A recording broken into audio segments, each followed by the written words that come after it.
we shall discuss about the remaining part of our graphical representation.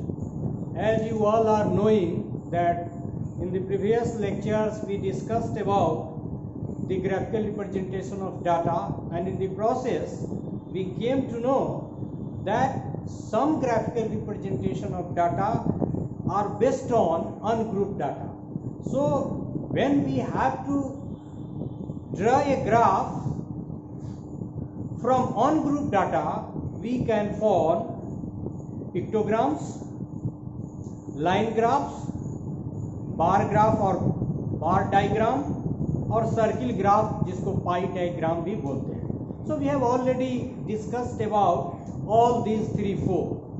Now we shall try to draw graphical representation of data with the help of group data.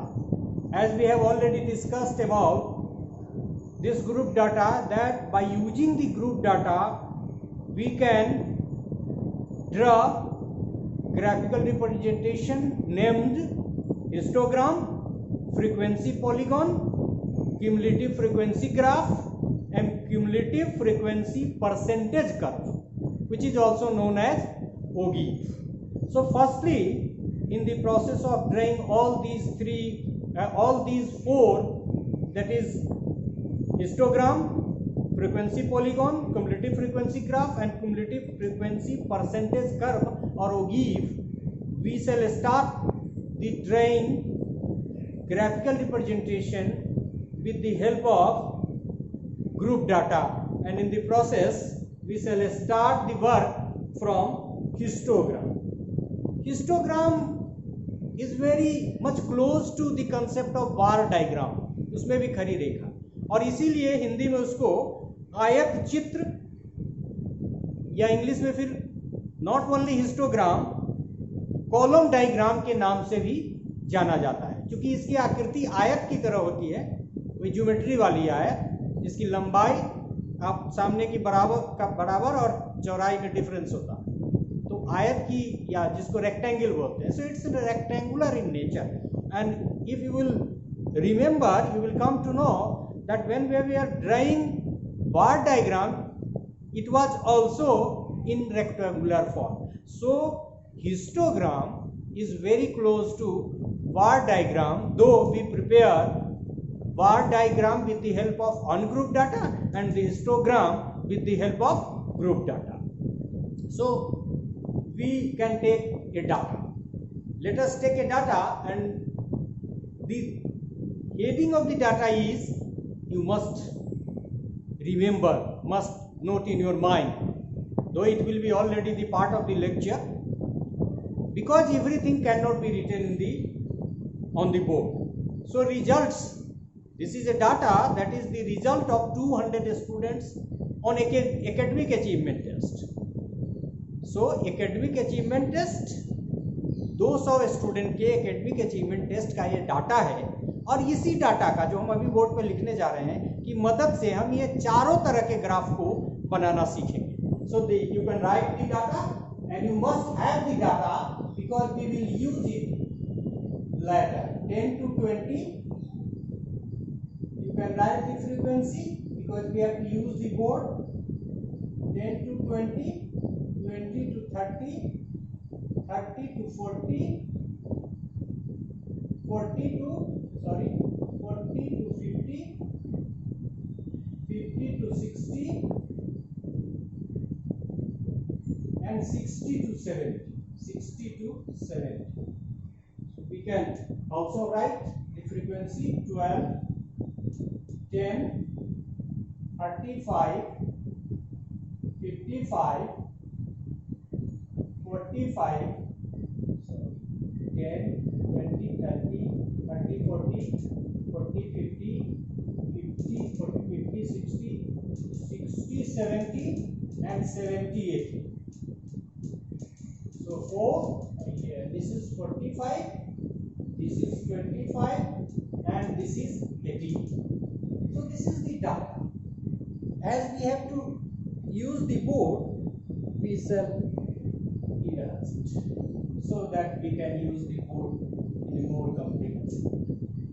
So this is the data, मतलब एक परीक्षा हुई 200 विद्यार्थी की, जब इसको आप जोड़ेंगे तो 200 आता है, क्योंकि फ्रीक्वेंसी का जोड़ ही n होता है। 200 विद्यार्थी की एक परीक्षा हुई जिसमें उनके अचीवमेंट के स्कोर का डाटा ये है जो ग्रुप डाटा के रूप में, मतलब ये हम समझ सकते हैं कि 10 से 20 प्राप्त करने वाले 12 विद्यार्थी and कंसिक्यूटिवली in A consecutive manner 70 to 80 प्राप्त करने वाले लोग कितने हैं, तो 18 है। So we have to draw with this given data which is in group form the histogram and in the process we shall take the scale. जब हम इसको देखेंगे तो देयर आर 1 2 3 4 5 6 7 क्लास इंटरवल, और यदि हम 10-10 का लें तो 1 2 3 4 तो ऊपर भी चला जाएगा 0 से start. So we usually write the data like this, this is our x axis O X and OY। Now we shall divide it into how many parts? 1 2 3 4 5 6 7 parts। यहाँ मतलब 0 से 10, यहाँ से हम यदि आप नेत्रानुमान से भी कर सकते हैं, लेकिन अभी हम आपको दिखाने के लिए स्केल से है, हो सकता है आगे हम स्केल का इस्तेमाल नहीं करें।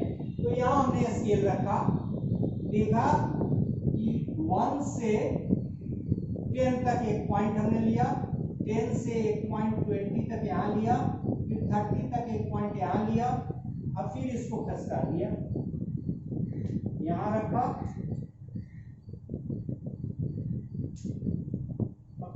अब फिर हमने यहाँ 10 ले लिया तो 40, यहाँ 20 लिया 50 और यहाँ 60 तक।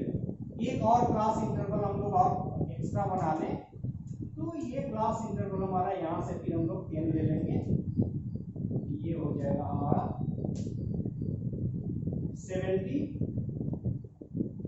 और चूंकि जगह है तो हम एक और बना देते हैं यहाँ 80, यहाँ तक हम लेंगे, क्योंकि बाद में कुछ ग्राफ ऐसा है जिसमें हम एक एक्स्ट्रा का इस्तेमाल कर सकते हैं। Now this is one line, now we have to take the unit, we have taken the unit in terms of x axis, जिसपे हमारा अचीवमेंट का स्कोर ड्रा होगा।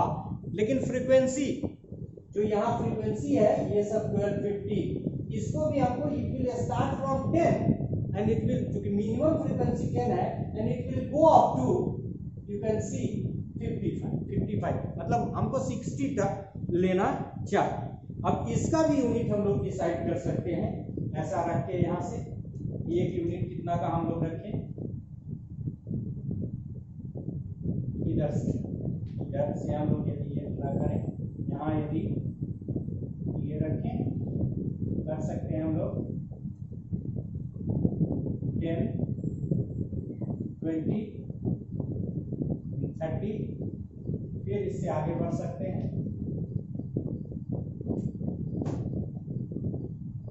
यहाँ से आप ले सकते हैं, तो फिर 10 40, फिर आप ले सकते हैं 50, फिर ले सकते हैं 60, और फिर एक और ले लें हम यहाँ तक, यदि ये डाटा रखें यहाँ से यदि हम एक लें और तो ये भी 10 पे आएगा, तो we can take it from 70। जैसे अभी हम इसको मार्क कर दें, इसको मार्क कर दें,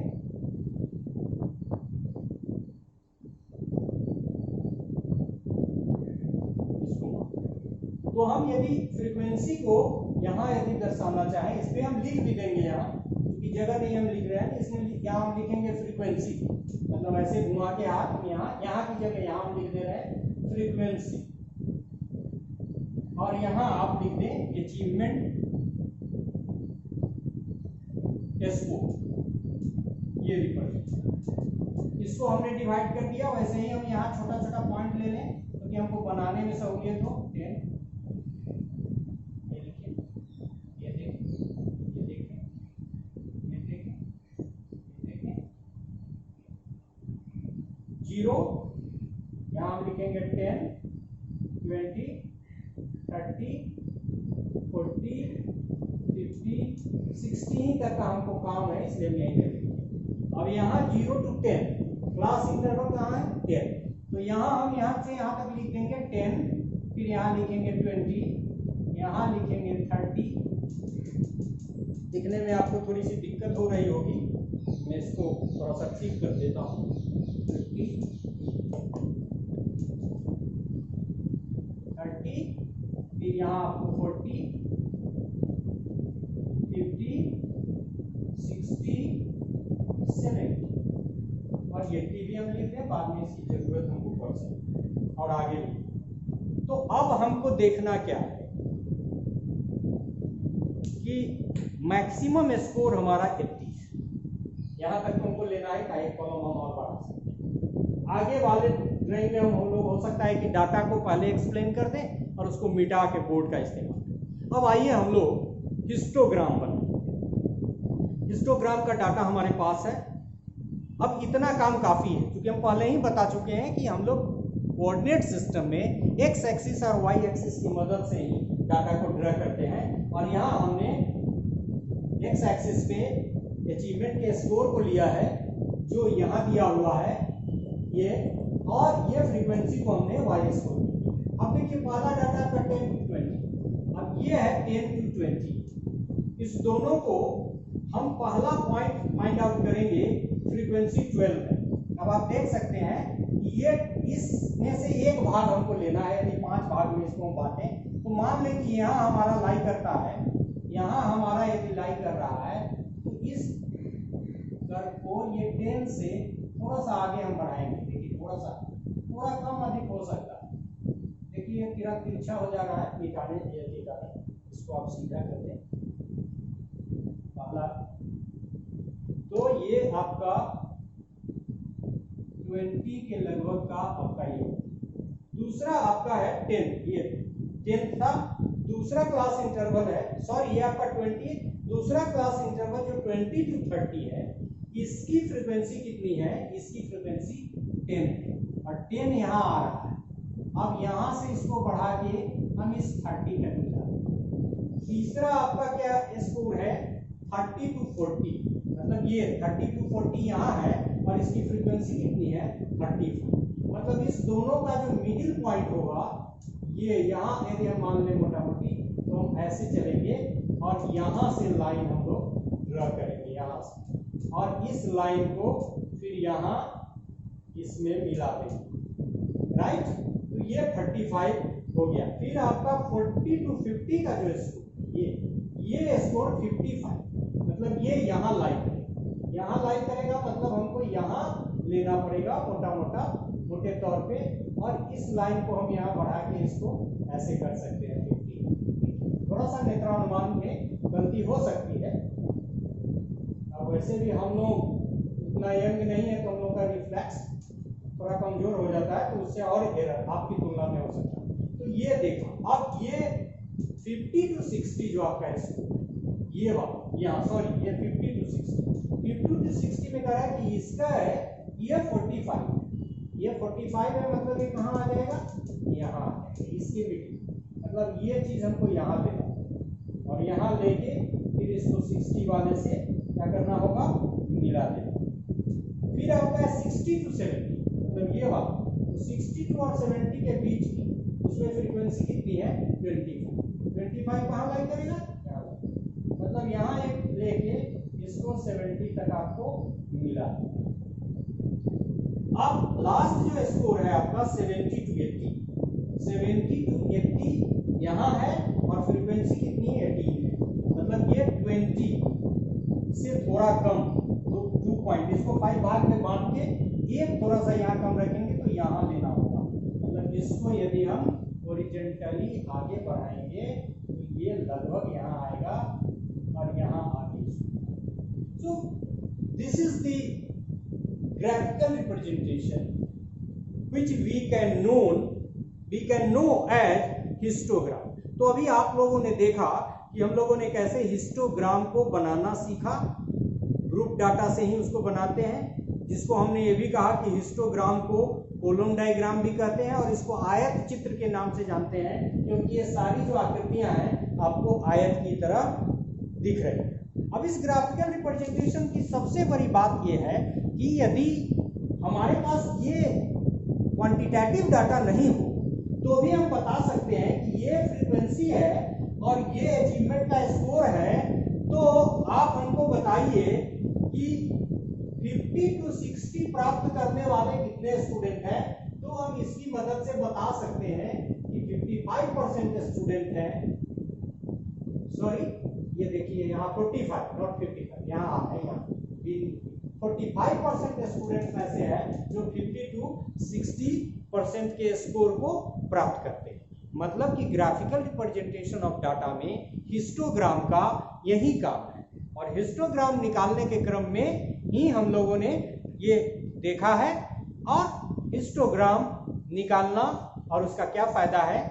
फायदा यही है कि हम डाटा को फिगर की मदद से कोड करके समझ सकते हैं। So this is all about the histogram as a concept. Thank you.